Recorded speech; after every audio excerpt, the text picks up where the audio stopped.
Abundance under capitalism means abundance at the cost of, one, an imperialism that is supercharging the ecological disaster, and two, that capitalist abundance means imperialist abundance. It means an abundance that comes at the cost of pitting sectors of the working class across the world against each other and gearing up for increasingly intense imperialist battles.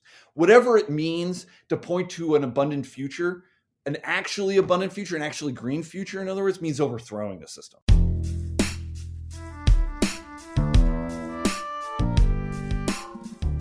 Welcome to All That's Left, a podcast from Left Voice. My name's Oden. If you listen to this podcast, I'm willing to bet that you're not only cool, smart, and have great taste, you also follow politics pretty closely. And if you follow US politics, particularly of the Democratic Party variety, you might have noticed a certain word cropping up again and again and again this year: abundance. In the spring, Ezra Klein and Thompson published a book titled, literally, Abundance. It made a really big splash. It was actually even one of Barack Obama's favorite books of the summer. So what exactly is abundance, according to Klein and Thompson? They say, quote, "This book is dedicated to a simple idea. To have the future we want, we need to build and invent more of what we need." When you dig a little deeper, what Klein and Thompson are putting forward is basically two things. First, they're advocating less regulation to make it easier to build things more cheaply. I know what you're thinking here, by the way. Deregulation? Under capitalism? Groundbreaking. Personally, my jaw is on the floor. I hope that you were sitting down when I told you about this first fact about the book.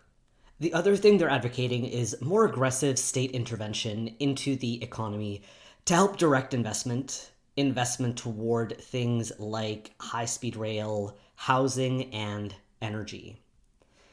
The timing of this book and their sort of amorphous, all-encompassing prescription of a, quote, liberalism that builds isn't a coincidence. Because as we've written about extensively, and I'll link to this in the show notes, of course, the Democratic Party is in a huge crisis. As you know, it lost the last election to Donald Trump. In addition to that, it's in the minority in both the Senate and the House of Representatives. Even more broadly speaking, the Democratic Party is losing ground to right-wing populism. It is experiencing record low popularity. All this means, when we put these things together, that there's a real battle right now over the future of the Democratic Party. So, okay, this brings me back to the role of the Abundance Project and this book, which is the topic of today. It's fundamentally a sort of self-help book.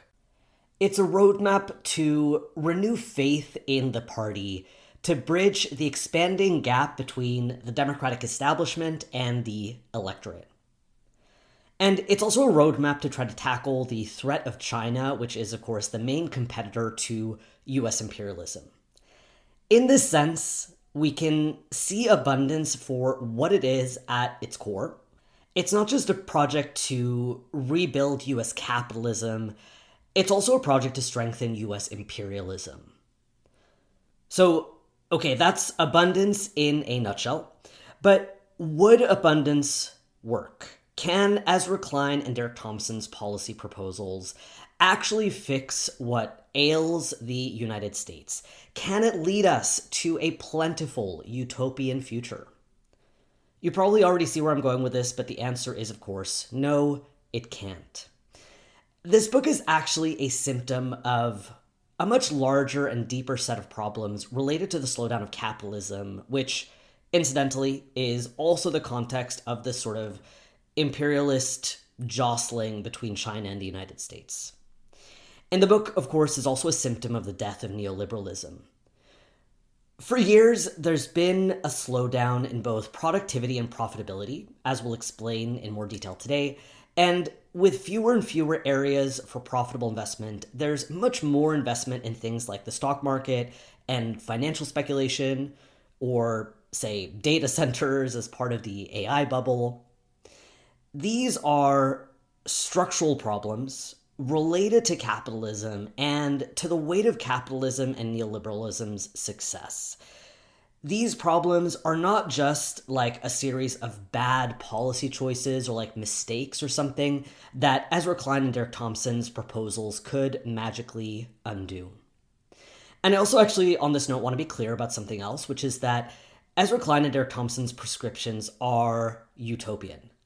Like, a lot of the stuff they're proposing is literally just not going to happen.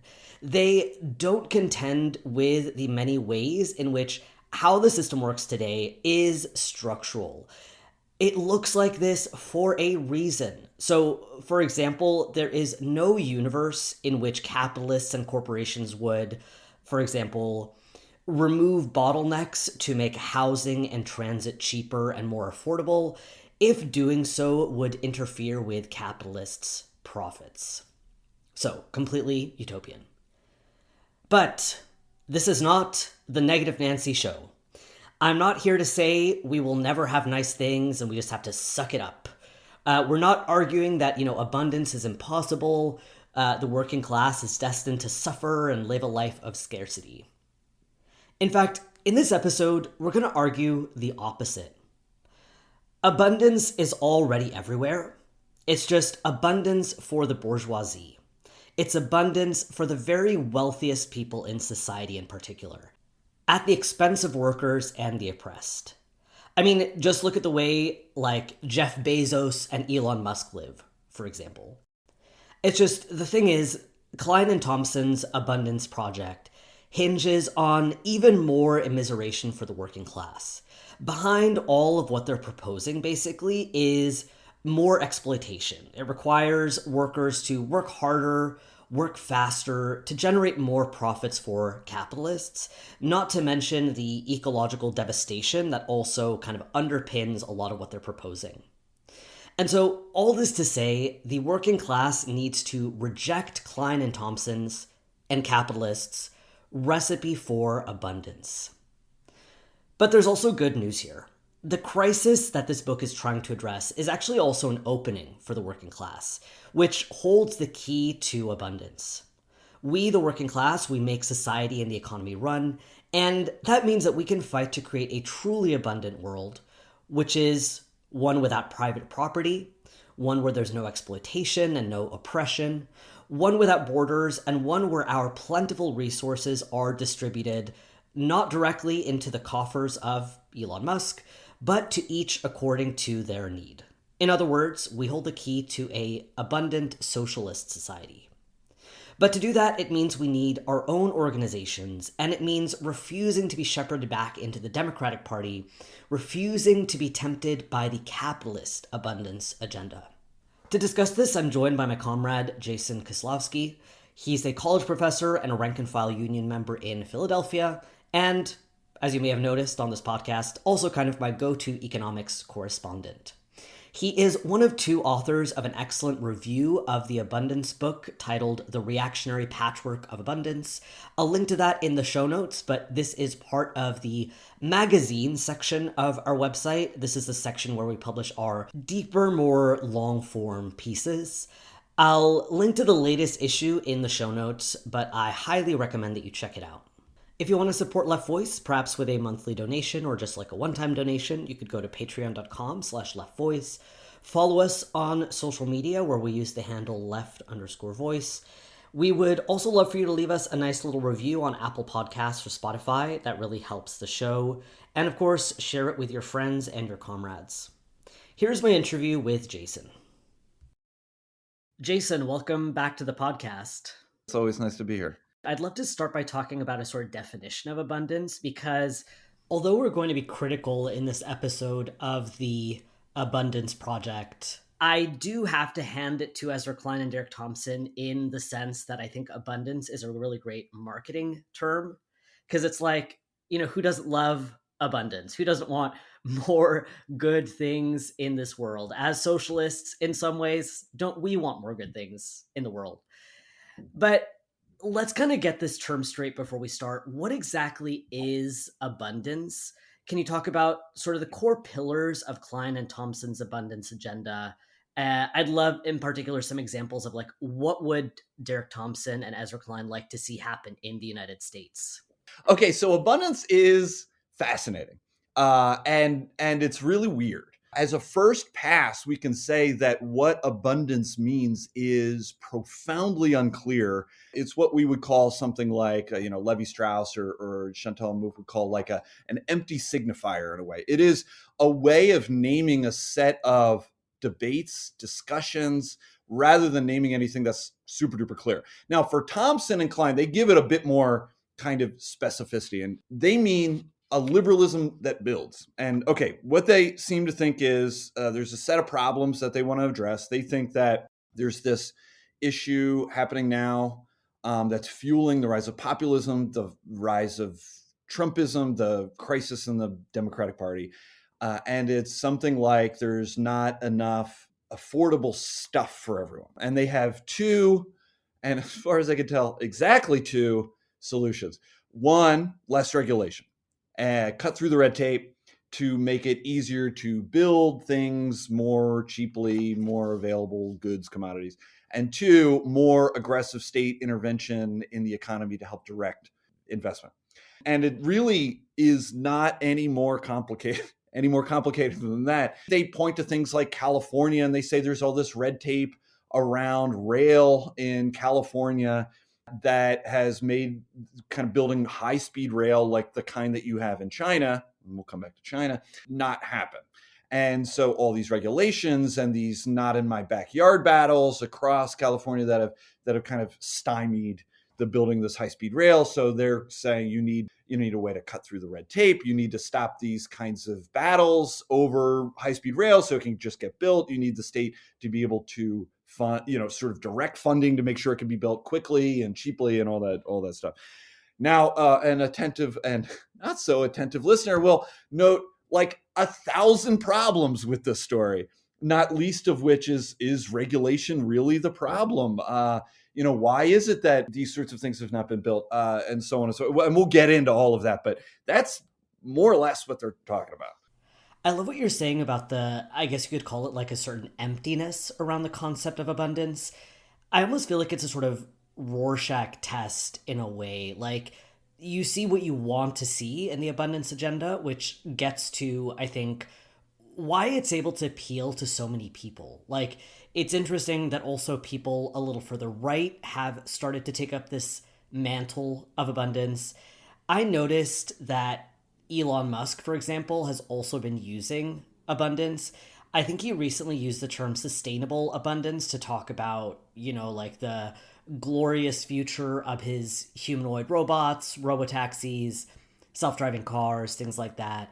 There was also recently that abundance conference in DC that had relatively bipartisan attendance. So, although it's a little beyond the scope of this conversation to talk about the many different ideological flavors, as it were, of abundance, it is super interesting that, like, this is something that is so deliberately broad that it can appeal to many sectors.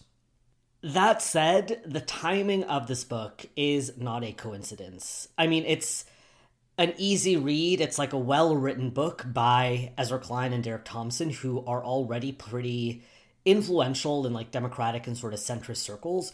But it's certainly not just like, oh, people are really into abundance because this was such a, groundbreaking book. So I want to get into the appeal of the books for Democrats specifically.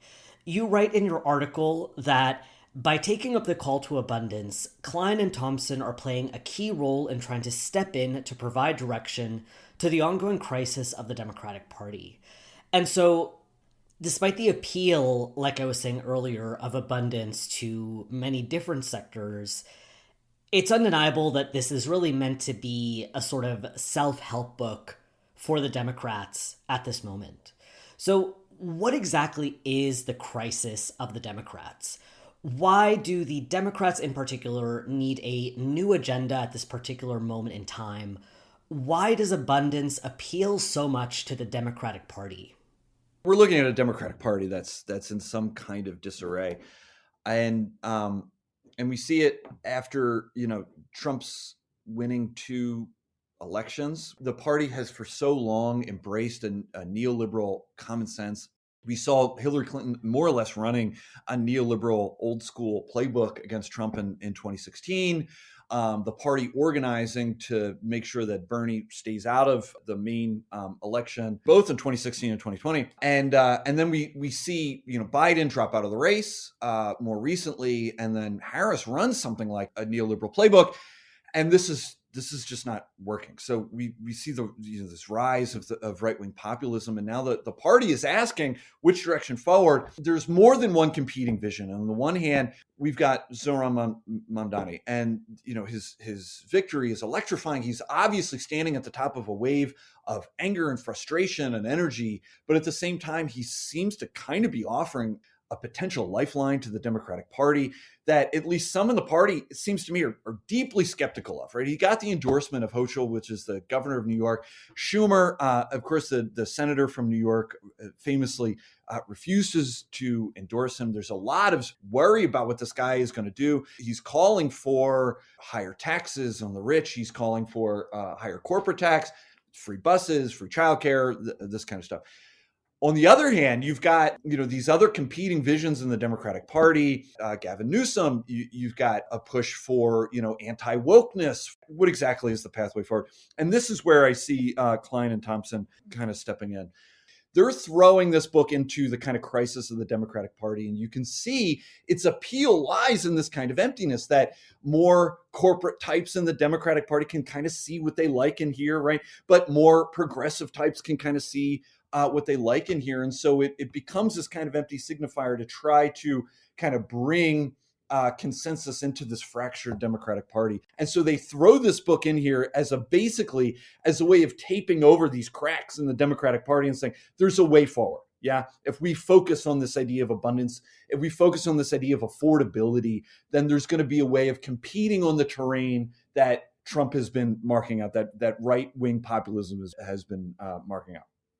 The roots of this abundance fuzzy concept are pretty old. Like any concept is a kind of congealing of ideological battles, ideas, forces, right? And so we can see kind of in the history of this concept. So like Marxism, Marx and Engels point towards in the manifesto and other places, this future where work becomes far less onerous and even enjoyable. They talk about in the 1845 German ideology, you can hunt in the morning, fish in the afternoon, and do literary criticism. And right. So it has roots in this kind of idea that we can unleash a society of plenty and reduce the toil of life. But it's not just kind of Marxism that this comes from. For part of my research for my dissertation back in the day, I remember sifting through like German language newspapers from the 1850s or 60s. And there were these political cartoons of these guys sitting on machines, steam-powered machines, doing nothing but like smoking a pipe while the machines sort of did their labor. So this is like the discourse is really old. The set of discourses is really old about getting to a kind of a society of plenty where the drudgery of everyday life, the sphere of what we call necessity, is reduced to this kind of minimum. If you go back through history, it just keeps getting, in the history of capitalism, keeps getting repeated again and again and again. Like even Keynes, like the great liberal economist Keynes, writes this book in the 1930s, and he writes about how like you could have a 3-day work week. He's writing this in like 35 or 37, right? So the front page of Time magazine, I think it's like 68, has this like splashy title, The End of Work. Klein and Thompson are grabbing kind of snippets and bits of this stuff. And they quote, fully automated luxury communism, which in the first chapter. And it's that pile of refuse that Klein and Thompson are digging their arms into up to their elbows and patching that together with these ideas from Marxism and liberalism of this abundant future. And we see that same garbage heap and the history of Marxism and liberalism that Musk and the right wing are digging into too. But all of us, and we have to say, okay, so why are they doing this now? Why does this term sort of take on this sort of political overtone now? Why did Klein and Thompson essentially give a self-help book, but now for the Democratic Party? Why do they see this? It comes in the collapse of neoliberalism, in the death of this kind of Cold War rhetoric that capitalism can produce more abundance than communism. Yeah. And that was part of the appeal, that was part of the ideological battle of the Cold War as well, is to mobilize these tropes against the Soviet Union. And now the Soviet Union has collapsed. Capitalism's growth is in serious question since 2008. The parties of neoliberalism have collapsed. We've got the Republican Party refashioning itself as a far-right party. We've got the Democratic Party collapsing and having no clear path right now forward. So now there's this turn to the refuse of history and to the promise of abundance from older traditions to try to paste together some sort of path forward. What's so fascinating to me is that this turn backwards, digging into the refuse pile of history and the trying to tape together of scraps of Marxism and liberalism, is less interesting to me as like a solution, because it's got a billion problems that we could talk about. It's way more interesting as a symptom. The fact that this is happening, that people are debating this idea again of abundance and how to get there, is so clearly, to my mind, a symptom of the crisis of capitalism, of its inability to provide the things that for decades it promised it could provide, that it shows that there is this breach, this kind of ideological breach, this hegemonic breach, where capitalism is sort of forced to confront the problem that it cannot deliver the things, it can no longer deliver the things that is so long promised that it can deliver. And that it is so clear that the abundance that this society produces is abundance for the mega rich, the super rich. It accumulates at the top at such an extraordinary rate that now it's forced to confront this ideologically. And we live in that breach now, yeah? And we live in this breach of this sort of disruption or interruption or undermining of the kind of hegemonic message that capitalism can deliver. You argue that abundance is rooted in a set of anxieties. You mentioned two anxieties in particular that I'd love to get into. The first anxiety you mentioned is China. What role does China play here? In what sense is that kind of an anxiety motivating the abundance agenda and motivating this book?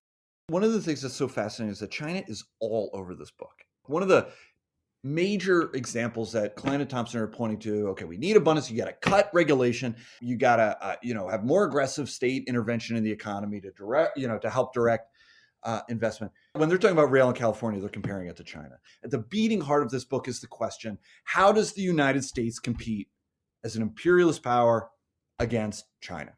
If the United States is going to compete with China, how are we going to do it? There's going to have to be some way to unleash productive powers, to unleash productivity and efficiency in order to compete. So China is really the beating heart of this book, I think. And so we see again and again this attempt to say the United States is losing in the global imperialist competition with China. And so they want to reorient the Democratic Party around abundance as a way to be at the forefront of this competition. The goal of this book is ultimately to better position the United States, to better discipline the working class of the United States, to outcompete the working class of China and China itself. So the background of this is certainly imperialism and the growing imperialist battle between China and America. And we're seeing that battle heat up under Trump. It was heating up as well under Biden, under Obama's pivot to Asia, the Pacific pivot. We're seeing these global superpowers ramping up for what could very well be hot conflict in the years ahead. Any analysis of this book has to take this into account to say, whatever abundance capitalism wants to offer, and this is really their project, is to find a way to suture together the rupture inside the Democratic Party, to deal with the undermining of the hegemony of capitalism in the US in order to compete with China. In other words, to rebuild this imperialist project more effectively. And I think we have to say, this is what abundance looks like in capitalism. Abundance under capitalism means abundance at the cost of, one, an imperialism that is supercharging the ecological disaster. Like the biggest polluter in the history of the world is the US military. So the dream that somehow this abundance project can be married to a green ecology is a farce because it's married to imperialism. And two, that capitalist abundance means imperialist abundance. It means an abundance that comes at the cost of pitting sectors of the working class across the world against each other and gearing up for increasingly intense imperialist battles. This is the cost. This is the stakes. Whatever it means to point to an abundant future, an actually abundant future, an actually green future, in other words, means overthrowing the system. Yeah, not working inside of it, not tweaking it, not reducing, a little bit of regulation here, a little more state intervention here. Klein and Thompson are addressing problems that are far beyond the scope of what they're looking at. That they're looking at these problems through a keyhole. The solutions they are offering are solutions that you would offer by looking through a keyhole, but actually dealing with them is going to involve something radically different. The second anxiety that you mentioned that motivates abundance is one you've kind of already touched on a little bit in very broad strokes in terms of the decline of neoliberalism and capitalism's limits. You discuss slowing economic and productivity growth. Can you talk a little bit about what you mean by this? So right from the beginning, from the get-go, they're talking about the problem of productivity. Workers aren't being productive enough. Capitalism isn't generating enough productivity in order to deal with this problem, to produce enough cheaply enough. And what's really interesting is that this is a problem that bourgeois economists have been talking about now for decades. For decades, there is this bizarre phenomenon happening, especially since about 2000, that productivity growth has essentially crawled to a halt. It has hovered around like 1%, 2%, especially, 2000 and then after 2008, the financial crisis. Why isn't capitalism able to sort of supercharge its efficiency, its productivity? And you can compare this to times like after World War II, when for a variety of reasons, including a global imperialist war and massive slaughter on a global scale, you had capitalism rebuilding itself and productivity absolutely flies off the charts. Why is this not happening now? And so this is a problem they're sort of dealing with and sort of offering a solution to. They say we have to decrease regulation. What this starts hinting at is that there's this set of processes happening behind the backs of the authors, this slowing productivity growth that's haunting capitalism. And as Marxists, we could say, okay, so the problem here is not that capitalism is failing in any straightforward way. It's capitalism is a victim of its own success. It has accumulated so much wealth for itself. It has generated so much dead labor that it's constantly having to revivify, to set into motion again to generate profit, that those margins of profit have started to get squeezed. And so where do you invest if you want to be a profitable investor? It becomes harder to find these things. You see big apparent bubbles like AI. You see dumping of wealth into the stock market, which generated the massive crisis of 2008. So you see this sort of crushing of the present under the weight of dead labor. What do we do about all of this? Regulation can't touch this. Deregulation can only touch around the fringes of the problem. The slowing of economic growth that seems to be on the horizon, that the International Monetary Fund is looking at, that tariffs are only accelerating. These are structural problems, not of regulation. We're the victims of the very success of the exploitation of labor for all of the years beneath us. We are suffering under the nightmare of the generations past, Marx would say. And so it's that deeper structural problem, the problem of dead labor, that capitalism has extracted from off the backs of the workers, out of the blood of the workers, that now is the problem. And now when we look at Klein and Thompson, we say, okay, regulation, deregulation, what the fuck is that supposed to do? In fact, it's an astonishing claim that neoliberalism built its brand as one of the most successful ideologies in the history of the world, Frederick Jameson says, built its brand from the 70s onward around deregulation. That is 50 years of neoliberalism. And you're going to tell us after 50 years of neoliberalism, the result is more deregulation?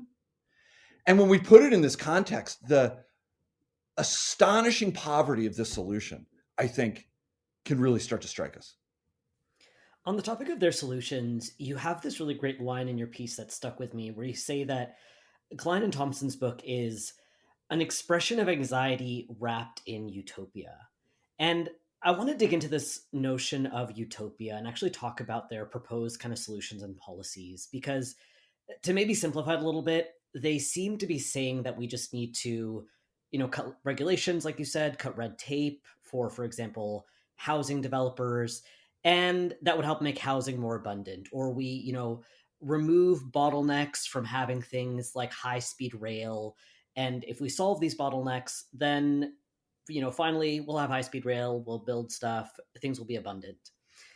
But in what way is this utopian, particularly in terms of these structural factors of how capitalism works?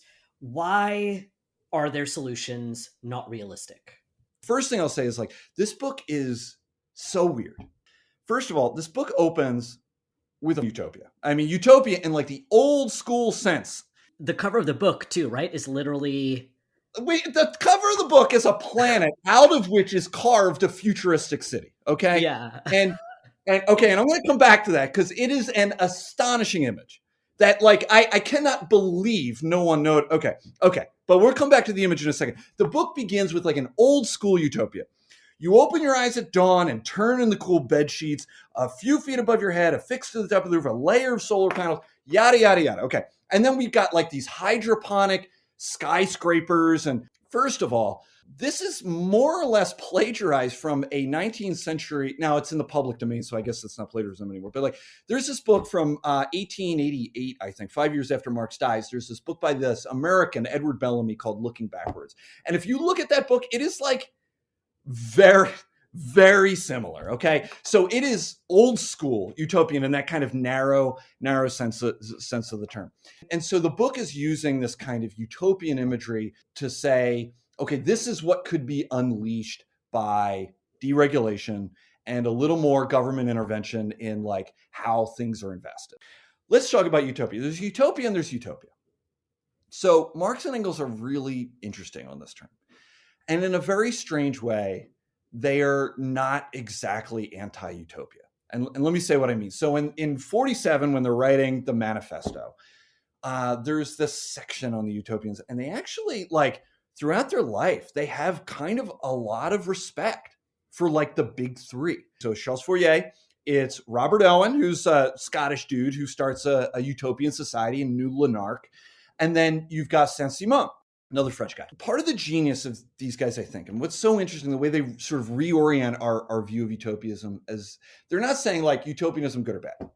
They say we have to situate it in its economic, political, social context, in the clashing and development of social forces as they exist.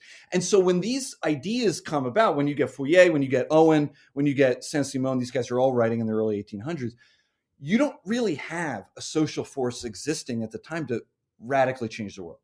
The proletariat is still in its infancy. Societies are still overwhelmingly agrarian. The proletariat only is going to start coming into their own during Marx and Engels' time. So why do they like these guys? They like these guys basically because they say in these times, coming up with these images are a way of critiquing bourgeois society. They're a way of showing the absurdity and the shittiness and the irrationality of bourgeois society, of all of its hypocrisies.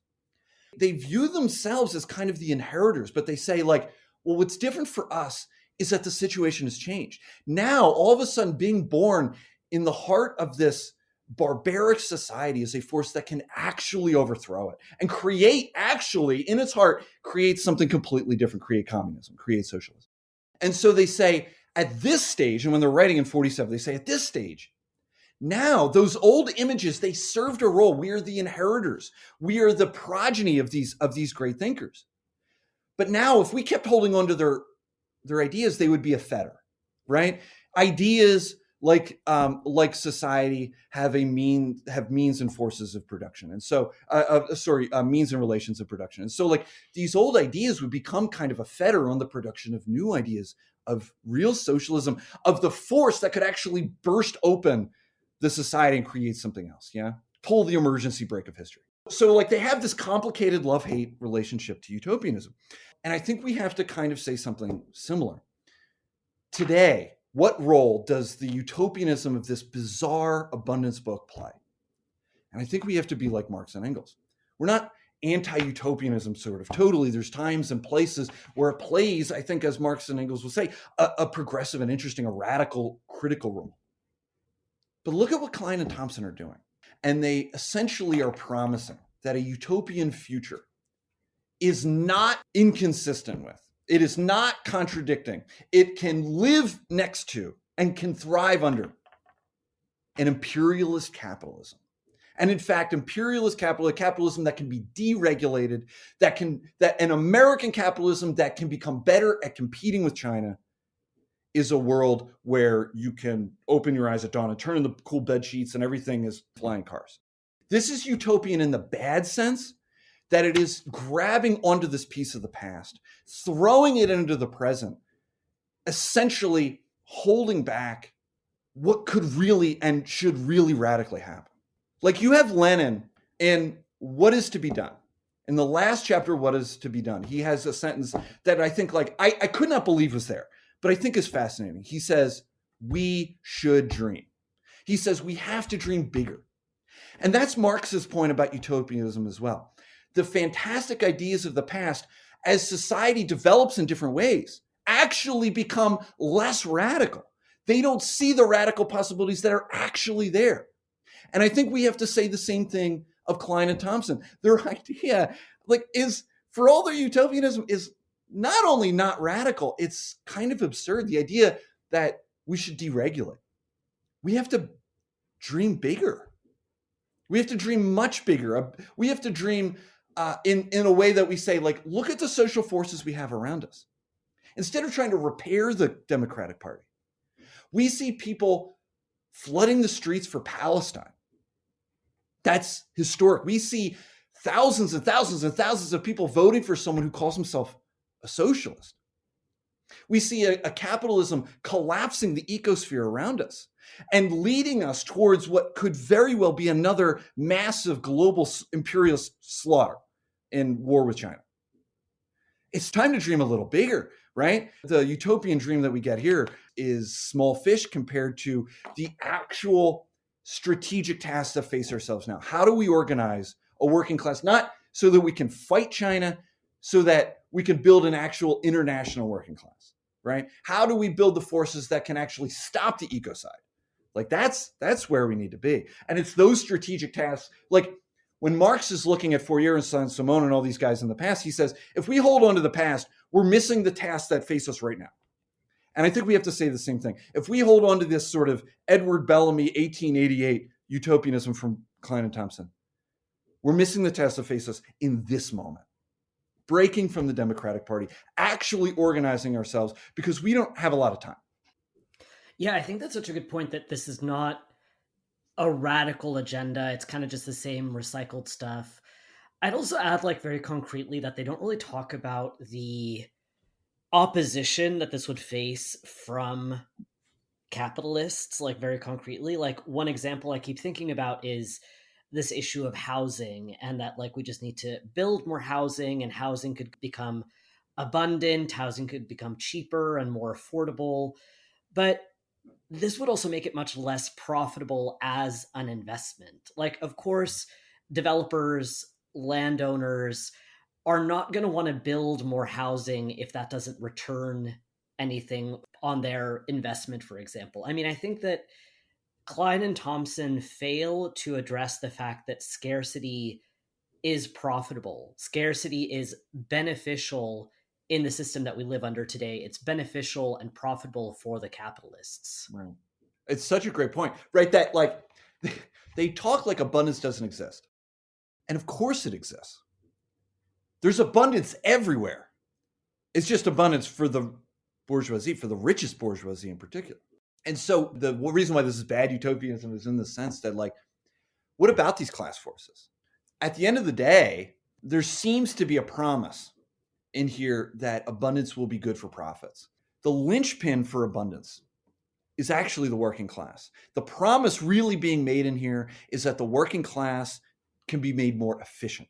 It can be made more productive. In other words, it can be made to work harder and faster. It can be made to generate more wealth. It can be made cheaper in that sense, right? Cheaper in the sense of able to produce more for what it has.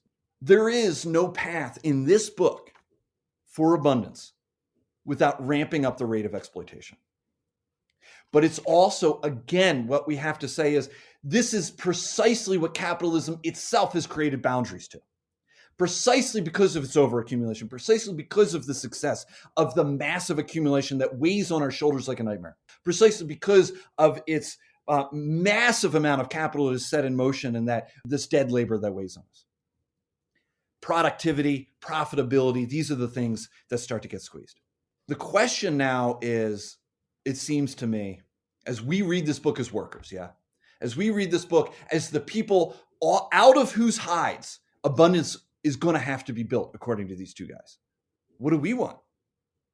Are we ready again to be led by the nose back in to a class coalition of the Democratic Party to work harder and faster to keep capitalism, which is collapsing the global ecosystem, to keep it limping along?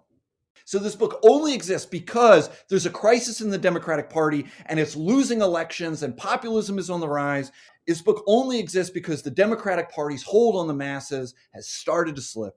This book only exists because there is an undermining of the basic capitalist ideology that says, don't worry, everything's going to be fine, right? In other words, there is an opening for workers to say, let's do something different this time. And this book is trying to close that opening. Yeah, I think that's a really great way to put it. And that brings me to, I think, a good way of wrapping up this conversation, which is like what we see as the alternative to the abundance agenda. Because, I mean, as we've kind of alluded to repeatedly in this conversation so far, as socialists, we are not opposed to high-speed rail. We're not opposed to housing. Quite the contrary, we want all these things. We want to solve the energy crisis. We want to solve climate change. No. We don't want the lives of the working class to be marked by scarcity. We want fulfillment, reduced alienation. I mean, we want the kind of lives that Karl Marx described when he said about communist societies, hunting in the morning, fishing in the afternoon, criticizing after dinner, which, Marx didn't use the word abundance, but I do think that there are some parallels there in terms of what he was alluding to. So I guess my last question is kind of simple, which is, what does a socialist framework for achieving abundance look like? Or to kind of put it differently, in what way does socialist abundance look different from Klein and Thompson's capitalist-driven vision of abundance? Yeah. It has to have the working class at the center. We know that the ruling class cannot deliver abundance. And that's not because they're bad. This is not a moral critique, in other words. The structure of capitalism, the nature of its development, the place that we are in that development right now is why the ecosystem is on the verge of collapse, is why that wealth gathers at the top and why wages stagnate and why hot wars are on two continents and why imperialist rivalry is increasing. And so what does it mean to have a life in which we're not dominated by work, in which we can produce what society needs and wants, and yet also live in harmony with our environment? We know the system we are in is simply incapable of doing it. And we know it not only for the reasons that I just said, but also because the entire history of capitalism is the history of its promises of providing that, and its history of its failure to provide it. In newspapers, in magazines, in philosophy, in liberalism, again and again, it promises an abundance it simply cannot fulfill. It simply cannot fulfill. But we have this possibility of workers being at the center of society, of organizing society actually in a rational way, of actually coordinating with each other for the well-being of ourselves and the planet instead of competition, instead of maximization of profits at the cost of a planet. And we can have that, but we have to fight for that. And there is no party of the ruling class that is going to be able to lead us to that place. In other words, if we want abundance, we have to organize and fight for it. This is not something that lands in our laps. It's not something that the ruling rich are going to give us. This is something we're going to have to seize. And we can. But it's going to mean something else. It's going to mean communism. I think that's a really powerful place to end it. Jason, thank you for coming on the podcast. Thanks for letting me be back here. All right, talk to you later.